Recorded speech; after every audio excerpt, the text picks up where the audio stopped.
Welcome to the show, everybody. My name is Paul Killamere. This is Your City, Your Voice, coming to you live from downtown Niagara Falls, Ontario, Canada, in the studios of 4680Q Radio. Look at this, a big surprise overnight. Everything was nice and clean and dry and beautiful. Now we got a covering of snow. Everything's white. It's a sloppy, silly mess out there, 36 degrees. When I got up at 5:30 this morning, crazy weather. Barometer falling to 29.33. Who knows? We could get more snow a couple days before Christmas. 80% humidity. So yeah, something's going to come down, but it's a sloppy mess out there. If you're shoveling, be careful. It's heavy. It's wet snow and it's heavy snow. Be careful with the old ticker. You don't want anything to happen to you. What are we at? 2 days now before Christmas, and man, oh man, the time's ticking down. This will be my last Your City, Your Voice before next week. Anyway, tomorrow's absolutely, and Thursday's Christmas Day, and then Boxing Day, Saturday, Sunday, Monday. I will not be in. That's my birthday, December 29th. I'm going to be doing other stuff that day, but I will be in on Tuesday the 30th. I'll be in for sure. New Year's Eve off, New Year's Day off, Friday off, and I'll be back January 5th on Manic Monday. So the schedule is all set down for me. It's all set down for me. Your City, Your Voice. It's not going to be around for a couple days, but you know what? Take a break. Everybody needs a break. I hate to deliver bad news all the time, but that's what's out there. So maybe you get a break for a couple days from listening to me, but I will be in between there somewhere. And you never know. I may make a shock appearance. Who knows? Anyway, let's get into our show. Of course, show number 635 on December 22nd. We're winding it down, and the good thing is today's the 23rd. Oh my goodness, I've even missed a day. Holy crap!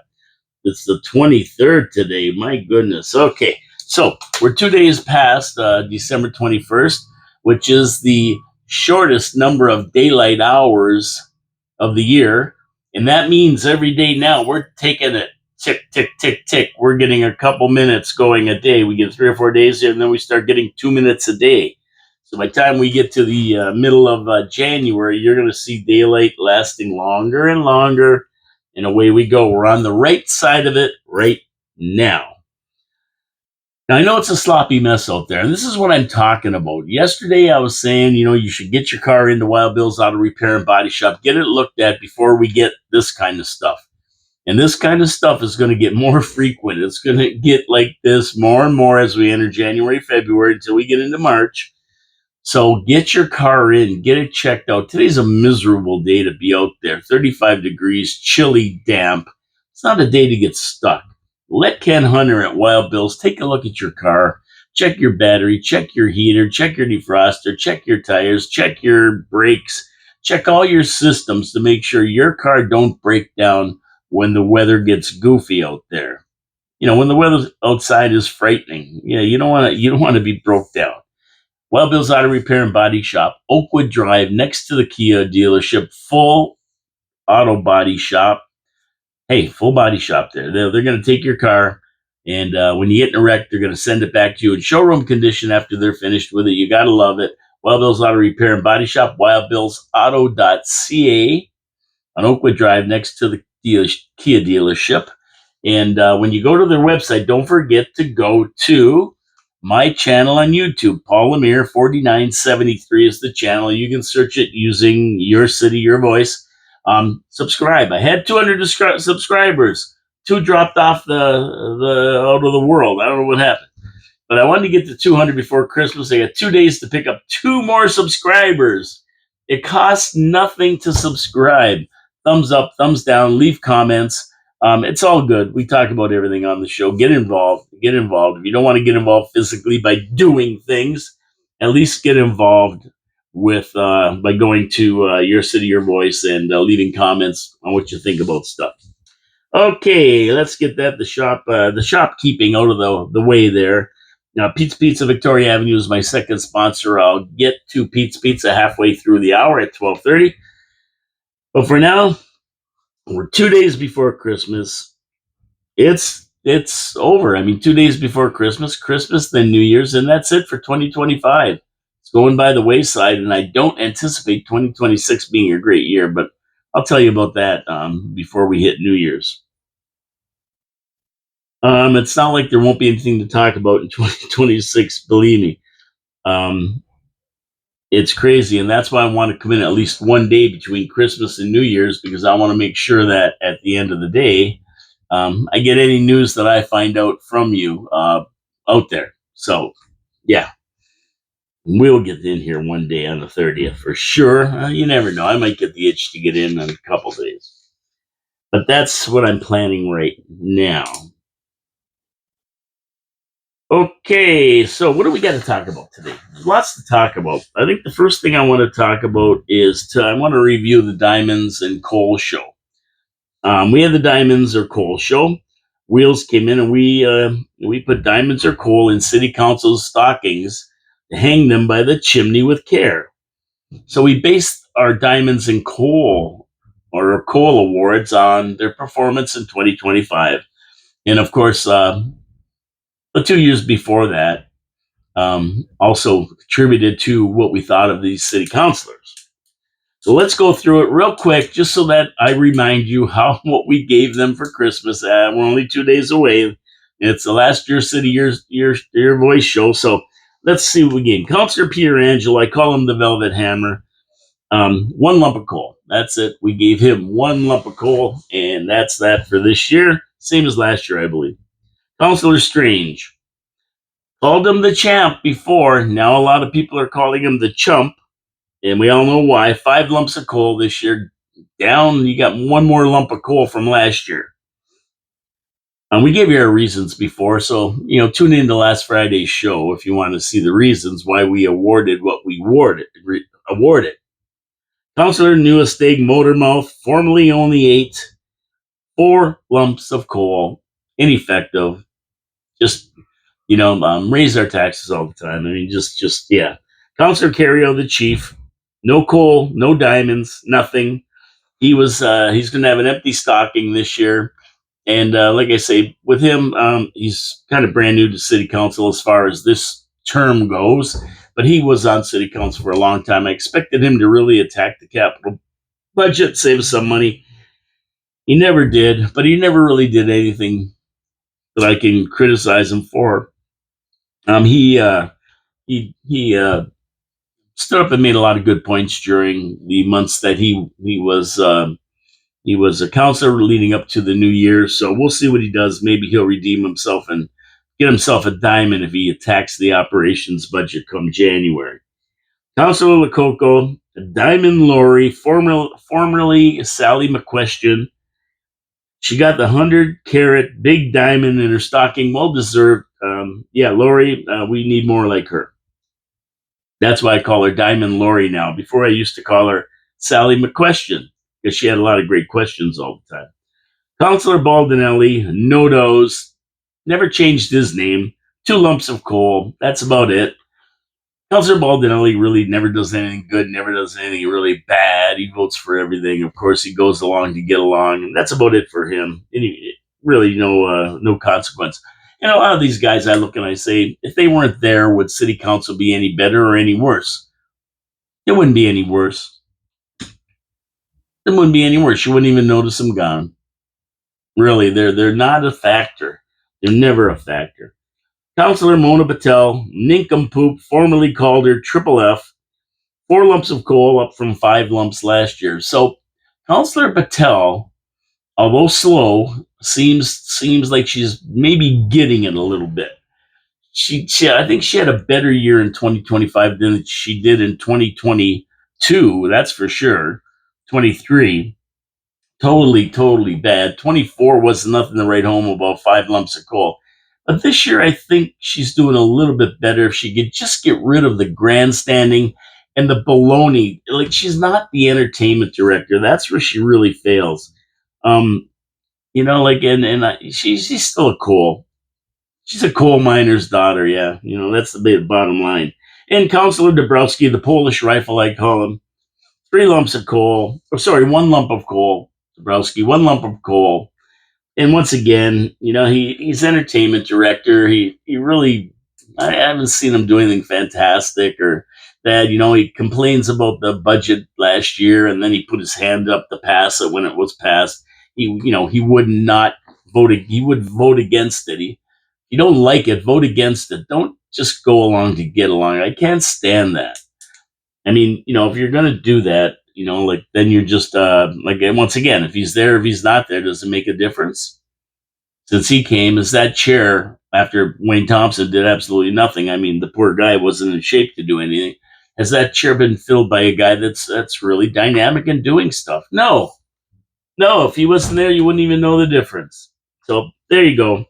And finally, the ringmaster, the gaslighter, showboat, the publicity hound, King James the Weird, Hollywood Jimmy, the Big Show, the Eclipse Master, and some other nicknames that I won't mention on this family show. But he got his 3 lumps of coal again. I mean, some say they all 5 of them, or all 7 of them, 8 of them deserve 5 lumps of coal. They all deserve 5 lumps of coal. Because, they never saved the taxpayers $1. Our taxes have gone up 25% over the last 3-4 years. And it's hard for me to argue with the 5 lump, but I think some are better than others. Some are better than others, and any lumps of coal is not good. Believe me, they should all be getting diamonds if we felt they were working on our behalf and doing it right, and they're not. They're all getting coal except for Diamond Lori, and at the end of the day, I mean, it really does reflect it. And overall, city council overall, I don't think I've seen a worse city council in my lifetime. I really don't. I can't remember one. I mean, there's all kinds of stuff going on, bullying. We've seen it all. One councilor gets arrested for assault, alleged assault because innocent until proven guilty. Then they throw out a bunch of women trying to protest, come in and delegate, talk to women in Ontario, say no. They tried to get in there and talk. They've been doing it at city councils throughout Ontario.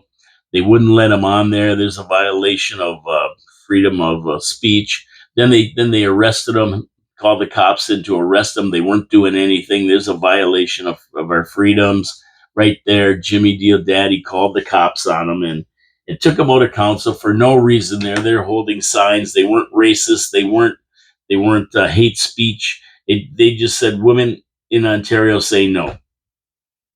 And then they wouldn't let him talk to it allegedly because of the case pending against Councillor Strange, but he was allowed to get up and talk about his case. It's just a circus. It's a zoo. It's a joke. And I've never seen anything so bad. I mean, it even outdoes the days when Puttick and Thompson used to battle it out in city council meetings. And even Grasscamp, when him and Thompson got in a brawl down on Queen Street in an alley. And then Grasscamp had to go to the hospital because Thompson bit him on the thumb during the fight. He had this big thing on here like this, all wrapped up his thumb the size of like a cartoon, where they got the thumb. And he was showing it on the review and that. I mean, those were the pretty funny days in city council. But these guys even outdo, I think, those councils of the past. And,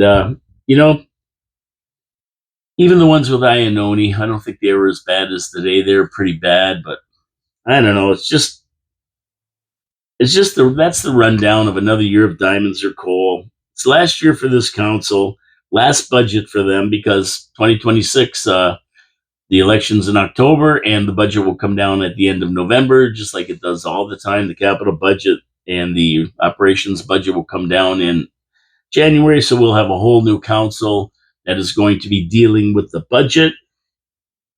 Or will we? Or we'll have the same old council doing the same old things that they've done for some of them 25 years. But you know what? That depends on the voters. When 27% of the people get out to vote, that's what you get. You get what 27% of the people want. And if people in this city, the taxpayers, they're dealing with your money. If you haven't learned your lesson yet, I don't know what to tell you. I have no idea what to tell you. You look at your taxes going up that much. Not one of them really tried to save you any money other than Lori Lococo. None of them even tried to save you money. I mean, I looked through it myself, and I found $5.5 million that we could perhaps save. I'm not saying we could have, but at least it was there. Just nonsense spending, and that's the stuff that we got to get rid of. So, Merry Christmas to all the counselors, to all a good night. Enjoy your coal. You save some money on your fuel bill. You burn your coal in your fireplaces, and that's all I can tell you. Now, speaking of wasting money, city council wasting money. Now, at the end of the day, everything counts. Every penny counts. We don't want to waste any more than we have to. So, what do I get in the mail with my water bill? I get this little beauty right here. 10 pages of everything that should be on the internet. We spent millions upon millions upon millions on AI and everything else. This goofy new logo there you see on the front that doesn't make any sense at all. And they still send out these paper things. This is unbelievable. All this information could be put online. It probably is online already. Everybody's got a phone now. Oh, it's got emergency numbers. Oh, you know what? Emergency numbers are. Believe me, if your house is on fire, you're not going to go look for this thing to get the number from the fire department. You're dialing 911. You have an emergency. It's got all this stuff about the exchange and the baloney stuff they have there, and it's just this is all available online. Why are we spending tens of thousands of dollars on these? These are the people that are worried about the environment and trees, and we got to get away from paper. They're sending us electronic bills now. They don't want to send us paper bills anymore, and we get this. That's what we get. 10 pages of nonsense. Probably cost, I don't know, maybe $100,000 to print them up. We need 25,000 of them, 25,000 homes. They probably cost at least $3 or $4 or $5 to make. Not to mention time that you had to pay for either somebody to put it all together or our city staff put it all together. I don't know. You tell me. But whatever it is, it costs a lot of money. And see, this is what gets me with these surveys. Now, this would be a perfect thing in a survey. Would you rather receive this or 2 passes for parking in Niagara Falls for 2026? That's the kind of survey we need when you give people the proper choices and see what they think. I mean, most people have electronic billing. Why are they still sending this crap out? Don't ask me. It's your money. Remember, it's your money they're spending. Instead of wasting money on that, why not send us 2 passes in our tax bill? All residential taxpayers, property taxpayers get 2 passes to park on city streets for 2 hours at a time. Now, what's that going to cost the city? It's going to cost the city Stugats. You know why? 99% of the people won't even use that pass. Number one. And number two, the 1% that do are going to use it 2 or 3 times or whatever. I mean, if you ask people what they'd rather have, I guarantee you they'd rather have those 2 passes they can use when they go park on city streets and have meters and stuff. They'd rather have that than this. But they'll never ask that question. They'll never ask that question. Never, never. They give you the choices between $25,000 concrete ping pong tables or $40,000 pollinating meadows. And this is the thing. If you're going to do a survey, make it right. And a survey would get rid of this real quick when they find out how much that's going to cost. And I'm going to try to find out what it's going to cost. Because I'm sure it costs a pretty penny. Printing isn't cheap these days. And I don't think the city owns a printer. I don't think they bought one of those, but that wouldn't surprise me at all. Anyway, let's get it right when we post these surveys. Let's ask the question to the residents: would you rather have this or 2 parking passes for the year? Because right now, Jim Diodati charges us $35 if we want to pass. What about giving us two in our taxes for being good citizens of Niagara Falls, for paying our taxes and putting up with the casino? And we're going to be putting up with another 13, 14 million a year by the time Doug Ford gets rid of his big move campaign. And speaking of Doug Ford and his big move campaign, once we get rid of this, you maybe want to park somewhere for free. Double your pleasure, double your fun. Have yourself two Ferris wheels instead of just one. That's right. We got that one big Ferris wheel, 175 feet tall on Clifton Hill. But that's not enough. Not good enough for Niagara Falls. We need, I think, what John Locke called the bicycle. It's going to look like a bicycle, the Skyline, with these two big wheels. The big move is planning for a London-like giant Ferris wheel, and I'm talking London, England, not London, Ontario, to add to the carnival-like atmosphere that is Niagara Falls. Oh yeah, the Skyline, two big giant wheels. The Oaks family via Hoco has operated the small one. It's only 175 feet for nearly 20 years, but that's nothing compared to what they want to build. They want to build a 450-foot behemoth you'll be able to see from Buffalo on a good day. Boy, that's a big MFer. Holy jeez. I can't even imagine the footprint needed to hold this monster. Apparently not that much if they build an A-frame cantilever like the one in London. And I think those cars hold 80 people or something, the ones that go around. Oh yeah, they load them up. The actual A-frame only needs a couple hundred square meters, 2 football fields square for the A-frame structure and accompanying visitor facilities. Pretty interesting. I thought it would be more. I thought it would take up more. Now they're talking about locating the wheel on the southwest or northwest corner of Murray Hill and the Niagara Parkway. And it's because that's the best view of the American and Canadian Falls and the Niagara River. I can't imagine this on the Niagara Parkway, even a short 20 years ago. They wouldn't allow anything. But then it seems, since they gave the okay to have Walenda walk across the river over the falls on June 15th, 2012, they've opened the parkway up to more attractions like the zip line and the monkey gym or whatever it is at Thompson Point and other attractions down to the power plants and everything. And of course, we got the new Powerhouse Boutique Hotel coming at the Old Toronto Power Station.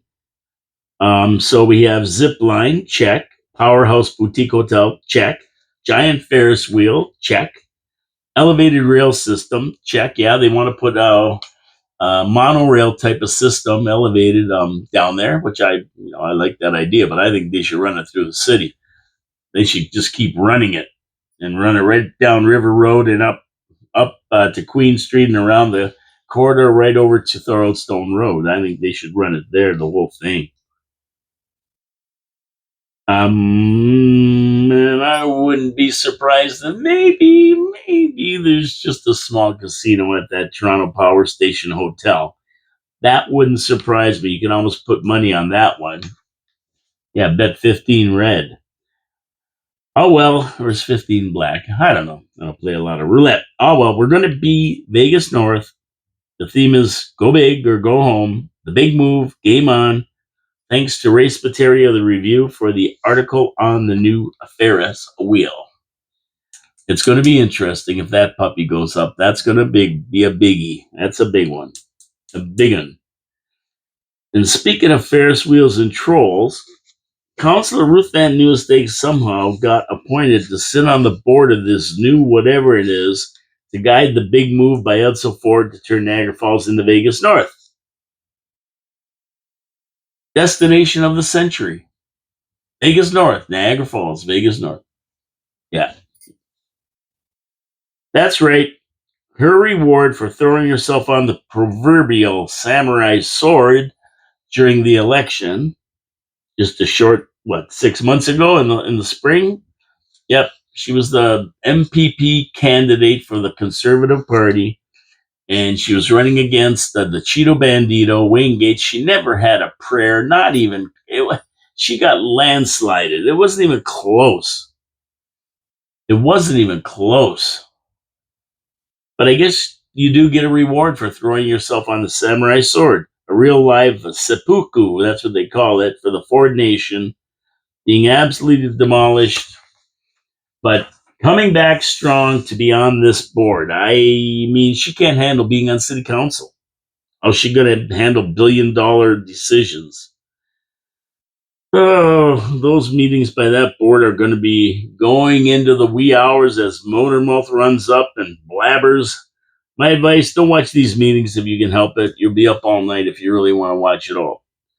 Plum job for Seppuku. Maybe I should change her name to Seppuku now.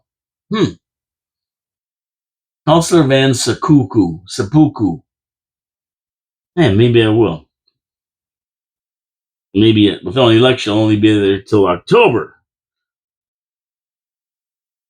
But it doesn't matter.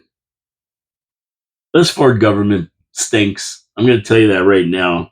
Liberals are going to be the death of Ontario and Canada, and you know that. No matter what anybody calls Ford, he's a blue liberal.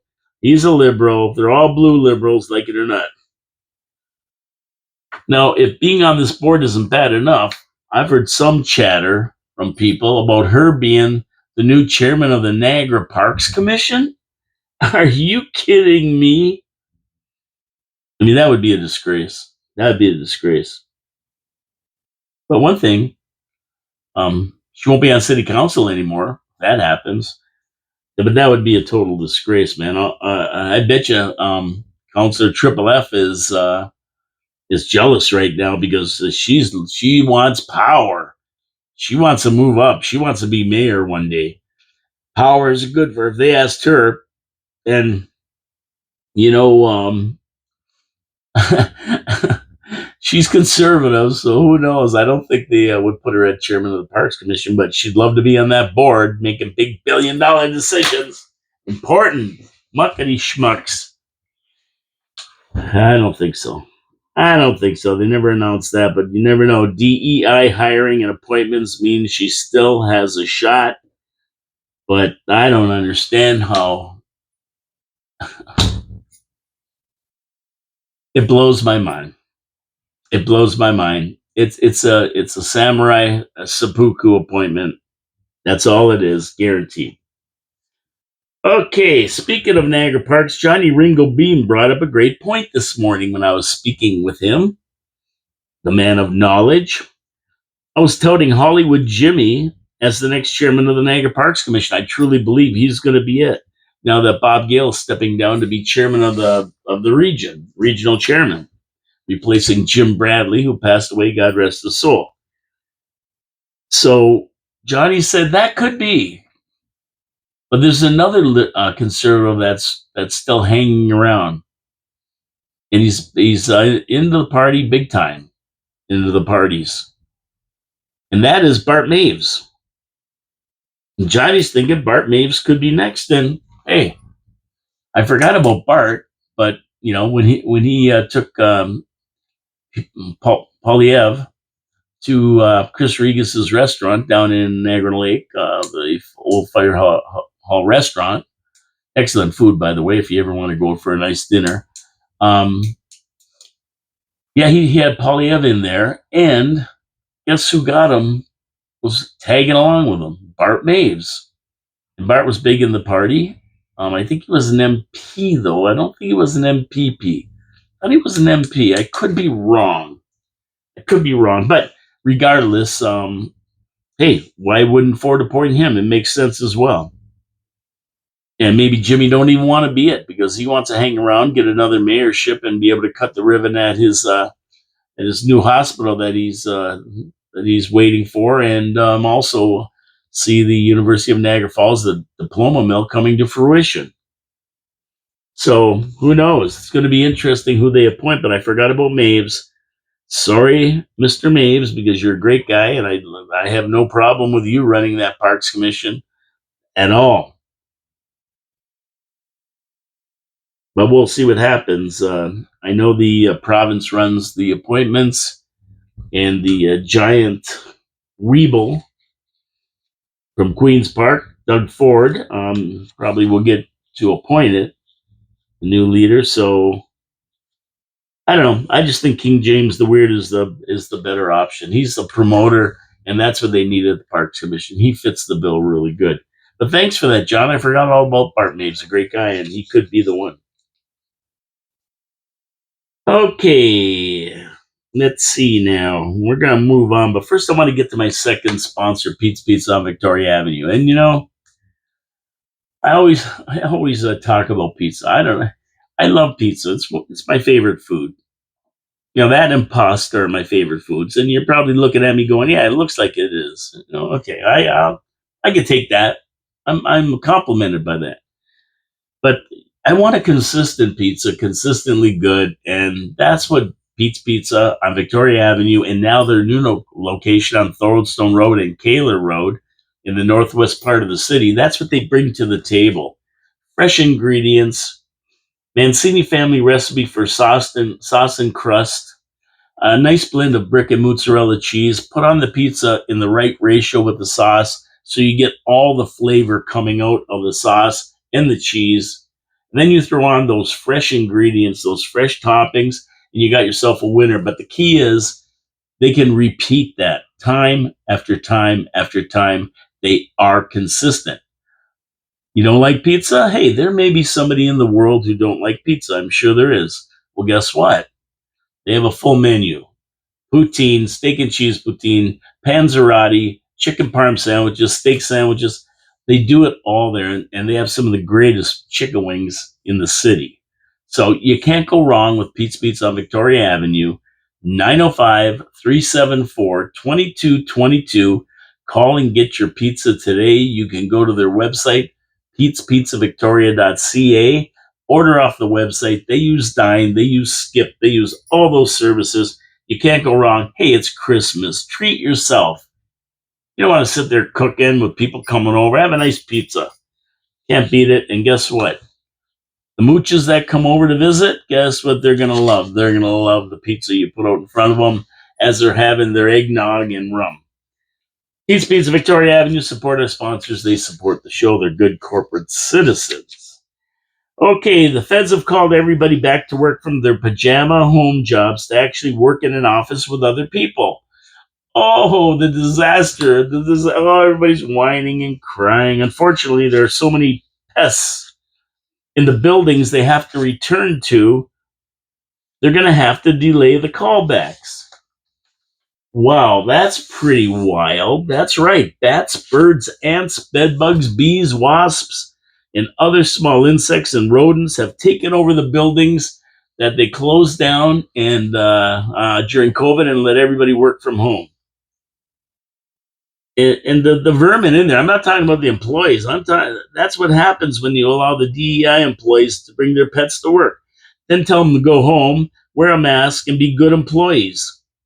They vamoose, leaving their vermin behind. And they don't want to come back. They do not want to come back to this vermin. The government is calling them pests. I'm calling them pets without the S. And you just know, you just know this. Don't you just feel this right in your bones? Can't you just feel it in your bones that somewhere, somehow, Doug Ford's son-in-law or his cousin or his relative, they have a pest control business. Don't you just feel it? Somebody is going to make a fortune off removing these pests. And they're going to get $1 million, $2 million contract to go in there and rid the place of vermin and spiders and snakes and whatever else is in there. Maybe they should take those pest removal service if they do a really good job, even if they're related. But you can guarantee somebody's going to get this contract that's related. After they finish, they can send them to Ottawa and maybe clean out the pests up there as well. There's tons of rats there. I know that for a fact, with Big Daddy Rat Carnage leading the pack. So send them up to Ottawa after you're finished there, Dougie Ford. Clean out Ottawa. Those buildings need to be cleaned out too. Pest control. I'd love to know. I hope somebody tells us who gets that contract And then we can look it up and see who got this plum contract to go in there and clean it all out. That's going to be millions to clean all these buildings out. And then they want them all back to work in the offices. So guess what? Yeah. Yeah, it's going to be a lot of money. Okay, any people out there looking for a used warship? Yeah, if you got room in your backyard, you live on the Welland River or something, you might be able to fit a battleship or something in there. Apply to the Pentagon, Washington, D.C. That's right. The Venezuelan Navy is now saying their Navy is going to escort all oil tankers on their way to their destination, well, at least until they get out of the Caribbean.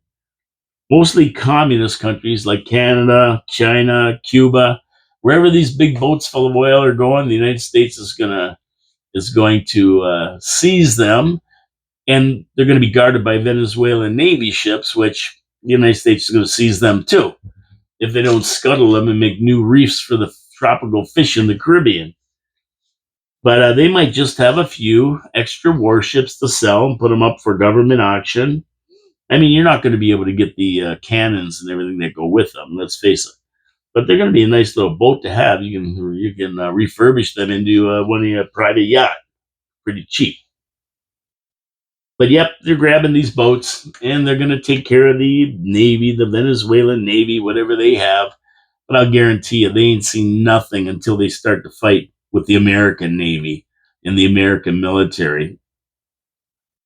It ain't even gonna be it's gonna be a real show. I'm telling you, I'd love to see it. I'd love to see it. But you can just apply for the Pentagon on the used auctions. You might see one of these boats. Hey, a good thing at Christmas. Oh man, I'm not talking about a lot of good stuff here, am I? That just seems to be the way the world's going. But guess what? Guess what? Gas prices are down. And they're talking a full 30 cents a liter less than last Christmas. If that isn't good news, what's good news? I don't know. Maybe they got the place you can get it for that cheap in this book here. I actually never really looked close at this book. Stay connected. They tell you how to get to the thing in AI and weeping the internationalists. Oh, yeah, they got everything in here. Oh, my goodness. Copyright off the internet. Who doesn't have access to the internet? If they do, they probably are so old they can't read. So it doesn't do any good. But gas is down 30 cents a liter. Nobody will ever admit it in Elbows Up Canada, but Trump's energy policy, that drill baby drill mandate he has, that he ran his election campaign on, well, it's working. Since Trump took over, the price of oil has dropped and stabilized. And with more oil in the system, the prices come down. Trump is hoping for his gas prices to really drop. And he wants them to be sub $2 per gallon in the U.S. I think I just saw this morning that gas was $1.80 or something in one of the states. They showed a picture of it. It was $1.80, $1.60, something like that. And anyway, it was really cheap,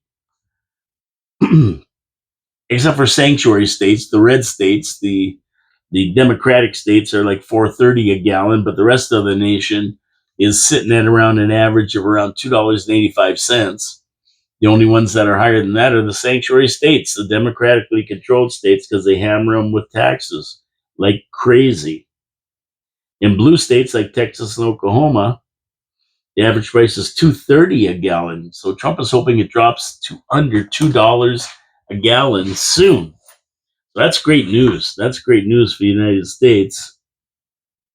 Now, at $2.30 per gallon, that works out to be about 82.7 cents a liter for Canada.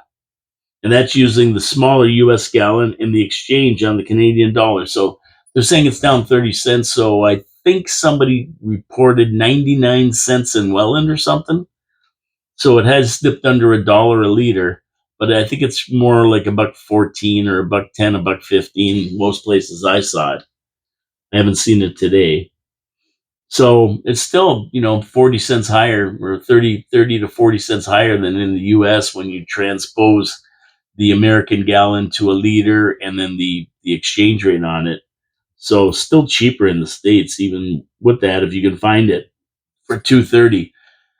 I think it's just a little bit more in New York, maybe 320 or something, only because it's a sanctuary state.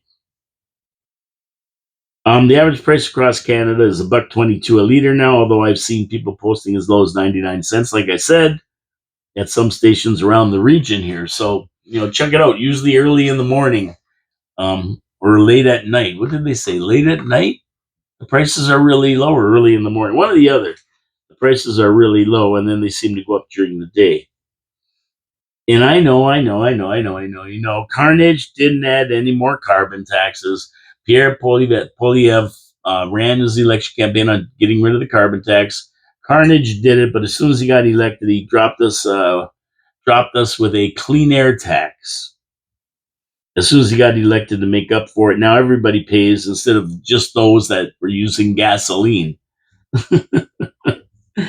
Oh man, the rip-off carbon tax should not be on anything. Come on, let's face it.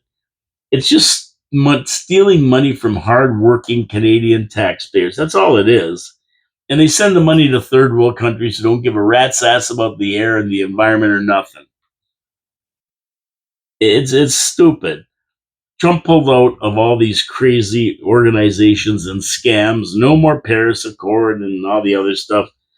No carbon tax. I mean, Canada is the only sucker nation that pays a carbon tax in North America. Mexico doesn't, and United States don't. Only Canada. We're the only ones. Go figure. Go figure. We get ripped off. Nobody says nothing. Nobody cares. It's ridiculous. But that's the way they screw us. Yeah, and we keep electing them. Somehow they still get elected. The carbon tax people. Get rid of it all. On everybody. Get rid of it. Nah, not going to happen. Now he puts the clean air tax will probably cost us more. It's just the way it is. Just the way it is. Oh, let's jump over to Minnesota. I mean, this fraud scandal. I mean, if you haven't heard about the Somalian fraud scandal in Minnesota, you've just dropped in from Mars or something. The fraud scandal is exploding. The tab of the biggest fraud of welfare in the USA is mounting to over $10 billion now. And there are now 6 federal agencies investigating this fraud. That's just the tip of the iceberg as other states join the RICO-like fraud that's been going on between all these Somalian groups.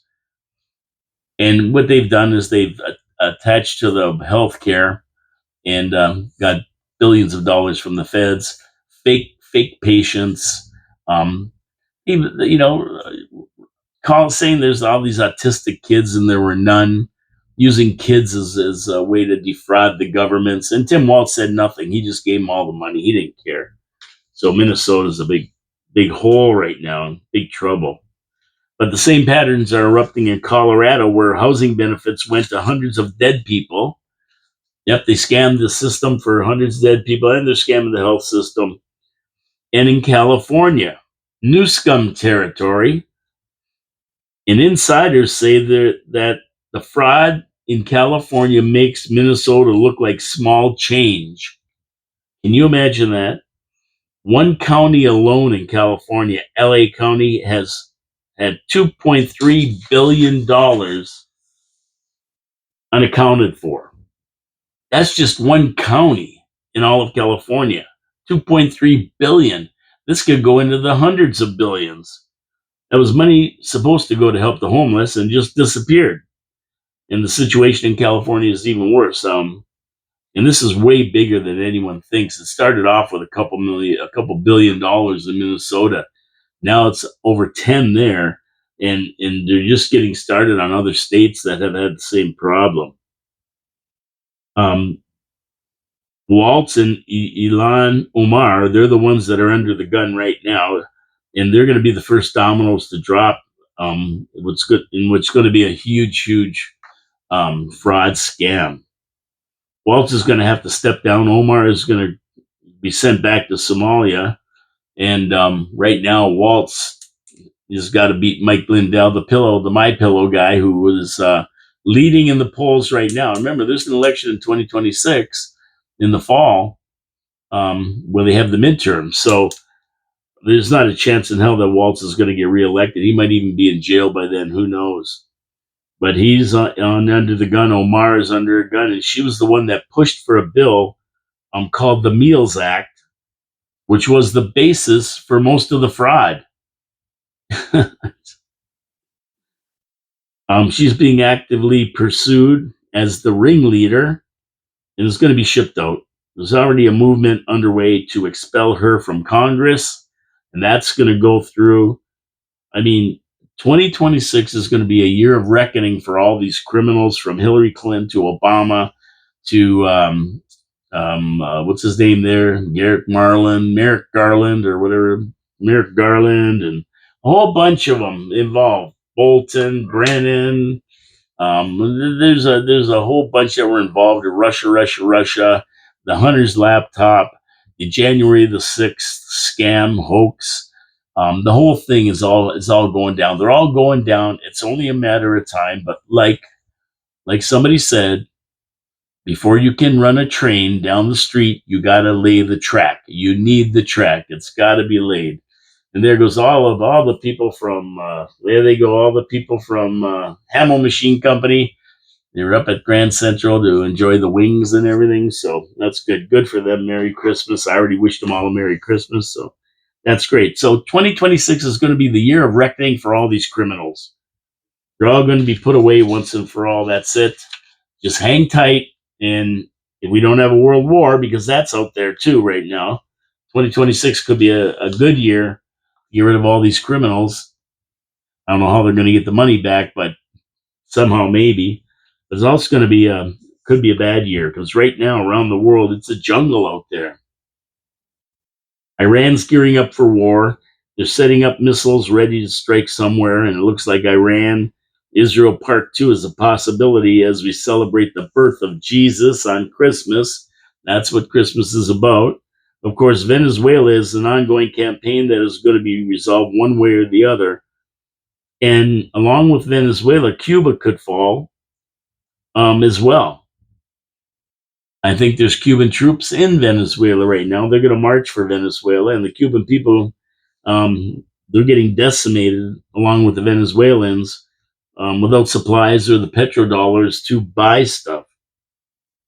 So it's going to be interesting to see what happens when they close the petrodollars off with this embargo, which they're doing already. They seized 3 tankers, and there's going to be more.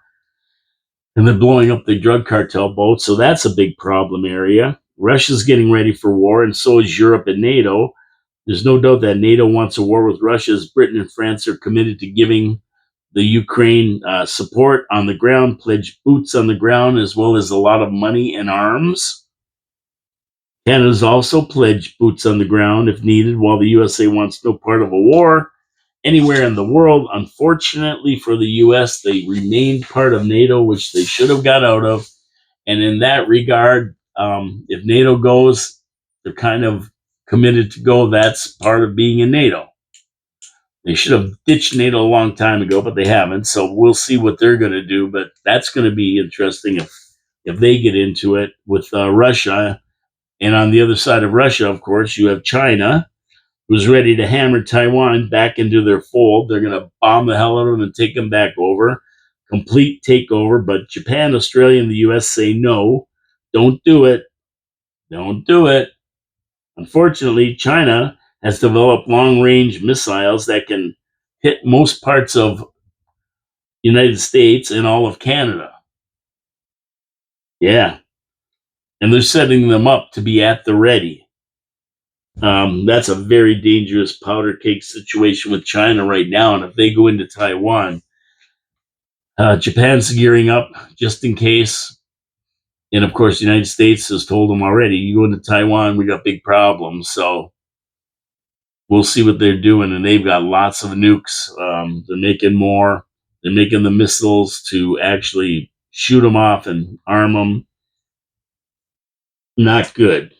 And of course, we have Syria, where U.S. troops were ambushed a week or so ago, and 2 soldiers killed and the U.S. now is retaliating. ISIS is still alive and well in Syria. They made a comeback under Biden, and now they're causing trouble again. So 2026, although we might see low gas prices and people getting arrested in the United States. I mean, we should see people getting arrested in Canada too, but that'll never happen. It's going to be a tumultuous year.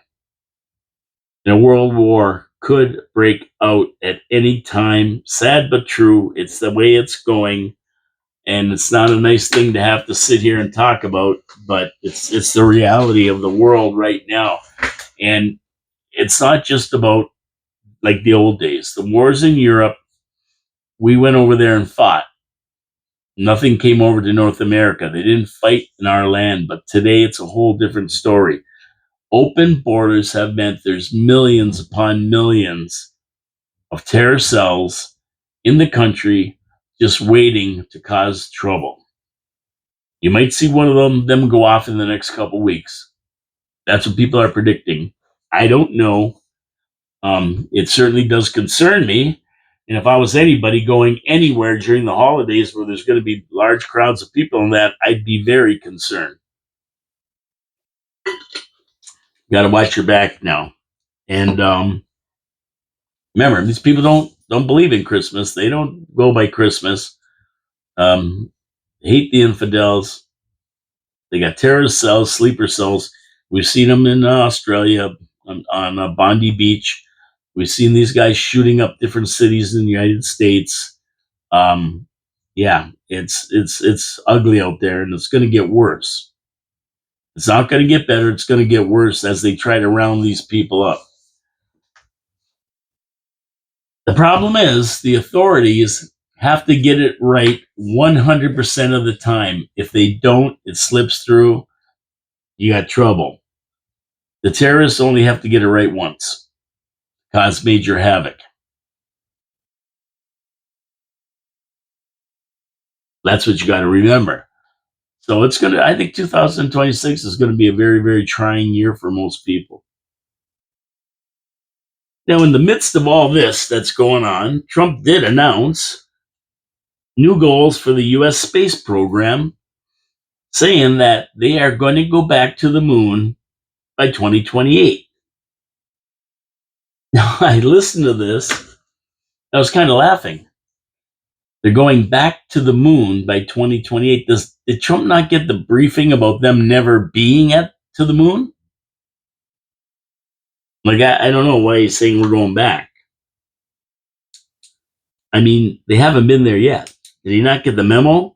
It isn't going back. It's going to be making or trying to make the first real trip if you can even do it. I mean, wow, he didn't get briefed on 1969 and the phony moon landing. The U.S. will establish part of the lunar outpost by 2030. No. And prepare for a journey to Mars. No. Not with people, they won't. They're supposed to do all that by 2025. That's what they were supposed to. We're going to the moon. We're going to be doing it by 2025. We're going 2026. They haven't even got close. They can't even get the rockets off the ground. They can't get through the Van Allen belts. They don't have the ability to go there. They never have. If they did, they'd be able to go there. I mean, they built cars. Do you think they forgot how to build cars or they didn't have plans and all that? Like, the technology has improved so much that they should be able to do this very easily. They can't. Elon Musk is trying. He's how many times are they testing all his rockets? Because they got to have it running perfect. How hard it is to do. But they did it using their fingers. 2 + 2 is 4. This is how they sent people to the moon. And they landed there and they came back, no problems, no issues. They can't explain how they did it. They don't know how they did it. And even the NASA guys say, we don't know. We don't have the technology anymore. We erased all the tapes with the telemetry. We don't know how to get there.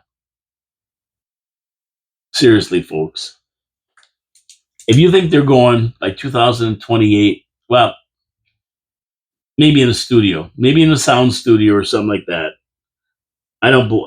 Trump, if Trump's listening to his scientists and all that, well, maybe he believes they're going to, but I don't believe it. They're supposed to go to the moon last year.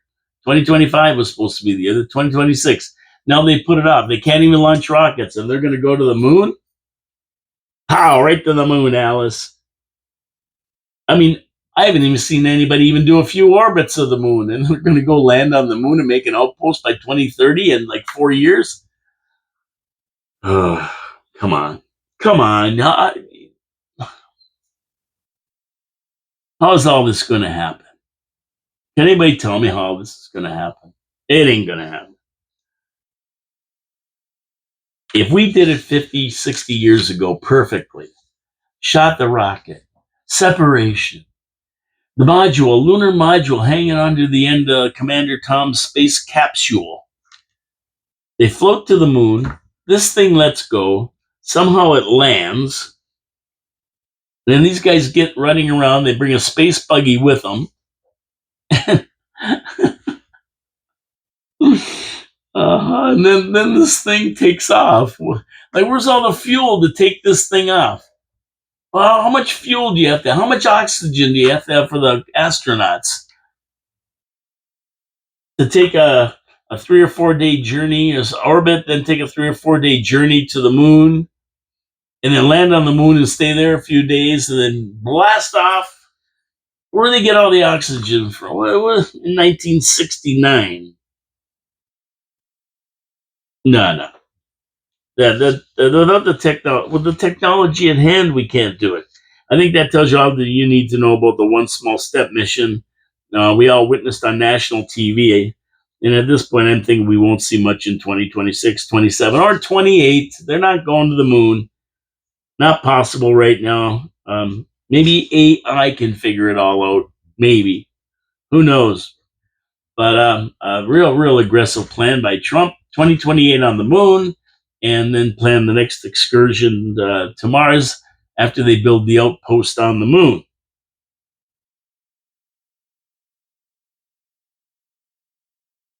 Okay. Okay, if you believe that.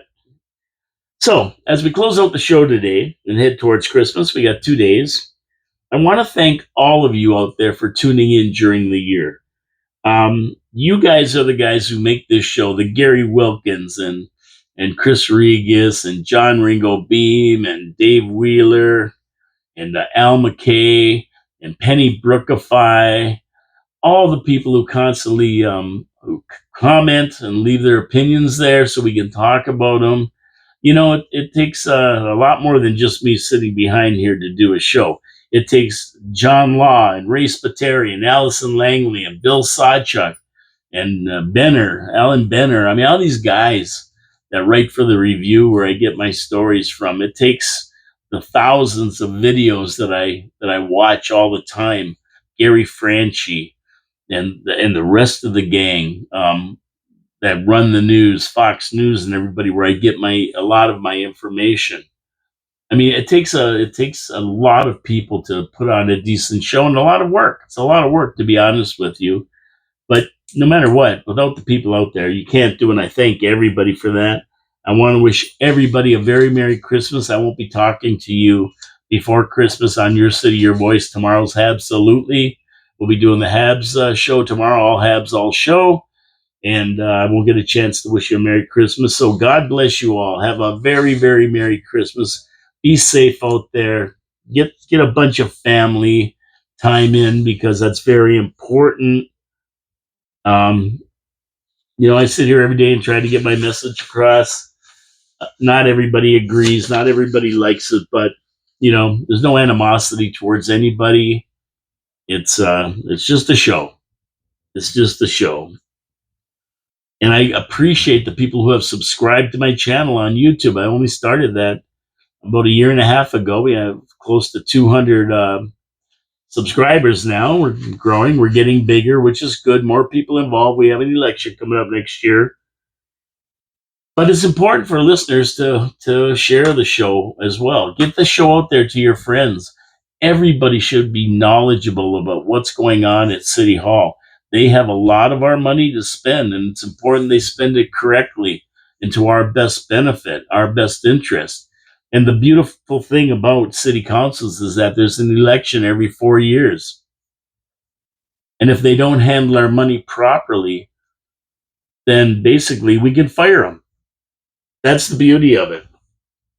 But before you can make that decision, you have to know how they voted. You have to know what they voted for. You have to know what they're doing. And that's why the show is important, because it gives you a chance, gives you a way to get into the show and figure out what's going on and have an opinion. Knowledge is power. Knowledge is always power. I mean, we all want what's best for Niagara Falls. Even the city councilors I talk about all the time with my nicknames and everything, they want what's best for Niagara Falls as well. Good roads, clean streets, low crime rates, clean water. The only thing that we differ in is our opinion on how to get there. That's the only thing we differ in.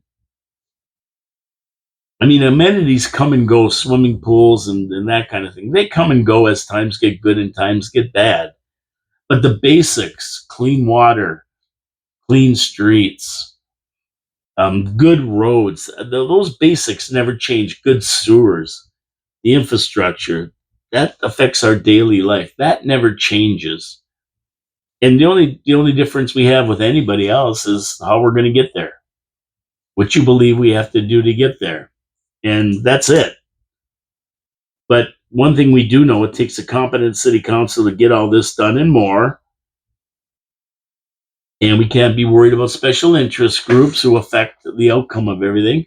It's for the citizens, all the taxpayers of Niagara Falls, for the city as a whole.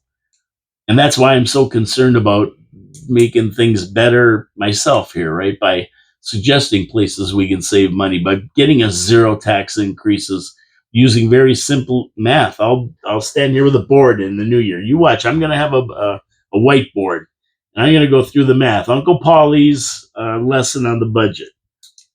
So anyway, we'll get into that in the new year. Like I said, I won't see you guys, your city, your voice, till December 30th. So enjoy your holidays, enjoy the weekend, have a great time, enjoy family, be with friends, and don't forget the people who can't be home at Christmas. We have troops, we have soldiers that are overseas and in places not in Canada that just can't make it home. So keep them in your hearts, say prayers for them to be safe. Same with our American friends. We want to make sure that we say prayers for all the people in the military in the United States. Keep our freedoms alive. And God bless all them. God bless President Trump. God bless USA. God bless Canada. I mean, we'll see what the new year brings when we get there. Have a blessed Christmas. Great New Year. Support my sponsors, Pete's Pizza on Victoria Avenue and Wild Bill's Auto Repair and Body Shop. And we thank the past sponsors, Hamill Machine Company, Glowstone, Hamilton Glowstone Lighting. Who else was our sponsor this year? I'm probably missing somebody. My memory isn't what it used to be, but to all of them, we thank them for being a part of this show. Anyway, have a great Christmas. Don't forget to tune in, subscribe, thumbs up, thumbs down. We'll see you on December 30th at noon. And for you Hab fans, tomorrow at noon. Paul K. Lemire signing out for Christmas. Merry Christmas from the studios of 4680Q Radio, downtown Niagara Falls. Your city, your voice. Talk to you soon. Have a good one.